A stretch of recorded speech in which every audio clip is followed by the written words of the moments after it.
If you get caught in the middle of a big, open field during a lightning storm, which of the following uniforms would be most likely to keep you safe?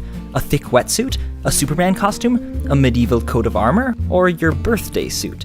If you answered medieval coat of armor, you might be a little crazy, but you'd also be right.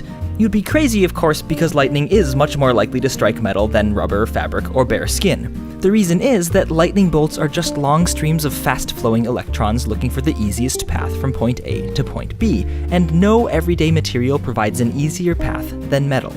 So why would a material that lures lightning bolts keep you safe during a thunderstorm? Ironically, for the exact same reason it attracts the lightning in the first place. Metal is a great conductor of electricity.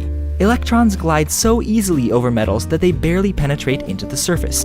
And if an electrical current happens to be moving over a hollow metal container, like a can or a box or even a welded coat of armor, the current won't reach the inside of the container. Physicists call this kind of container a Faraday cage, or in the case of the steel-woven clothing worn by linemen working on high-voltage wires, a Faraday suit. In fact, your car is an everyday example of a Faraday cage, which is why, despite what you may have heard about rubber tires, it's actually the closed metal chassis surrounding you that keeps you safe.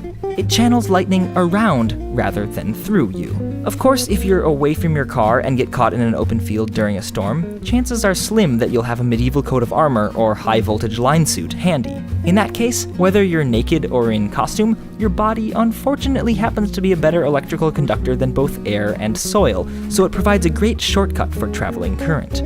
Stand upright and you're the fastest route for a descending lightning bolt. Lie down and you're the best path for current racing along the ground from a nearby strike.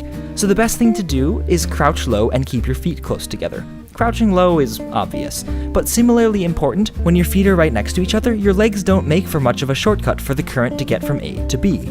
And even if they are the best path for the lightning, when your feet are the only thing touching the ground, then the current will most likely travel up one leg and down the other, missing critical organs like your heart, something these cows couldn't avoid. But actually, the real best thing to do is avoid lightning altogether, and head indoors when you spot a storm on the horizon.